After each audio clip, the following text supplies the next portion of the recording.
I first saw the videos of Ashley Smith in 2011. The Hannah Gardner coverage on the Fifth Estate and CBC was brought to my attention.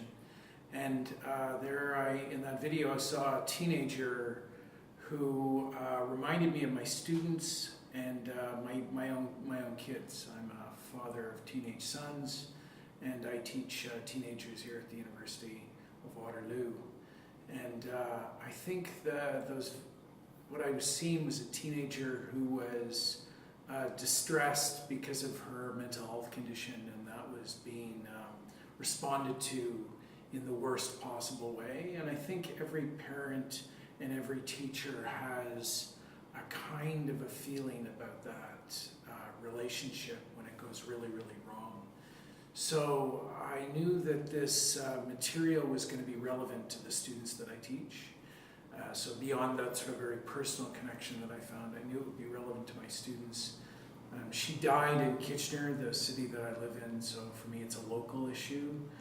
And I think the third thing is that at the University of Waterloo, I've been here for about 11 years, and I've noticed that mental health issues are more prominent now than they were when I started a while ago. So I think that it's a relevant issue for what the questions about Ashley Smith that come up in the work are relevant for university students or other young people that are coping with an institutional's response to their personal needs. So what we hope to do with this production is something along the lines of a small act of repair, which is a concept that we developed over a devising theater class in the fall, that in addition to just posing questions about Ashley and mental health and all of the problems that her story and our response to it reveal, I think we also want to try to create an environment where there's a good conversation about how we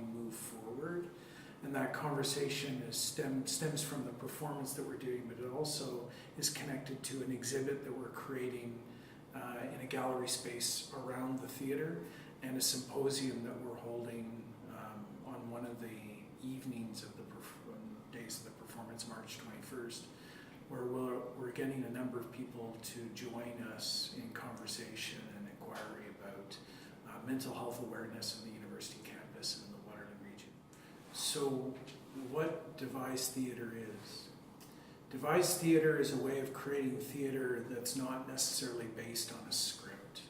So devised theater can be created from a number of different resources. It could be the space like the one that we're in, and in fact some of the material for this show was created in this very stairwell, in part because the students looked at it as a peculiar kind of cell, and something that, well, the way it's glassed in is kind of exposed to the world outside, so that became a stimulus, a creative stimulus for creating performance.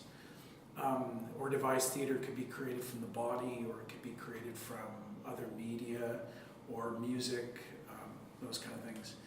Devising theater is an interesting approach to this project, because I think what we've discovered around Ashley Smith is that it's a complex situation with a number of different perspectives and positionalities around what happened. And devising is particularly good, I think, at creating a context in which many voices can emerge in a performance and be there in relationship to each other. So it's a particularly good way of creating theater where you're engaging a kind of multiple voice of authorship, as opposed to a conventional play written by a single author that you then stage. The devising process is very much a process. It's very much about collaboration, which is like the meeting of differences and different ways of seeing things and doing things. Devised theater tends to honor those kind of things. So I think it's a particularly good form for this concept.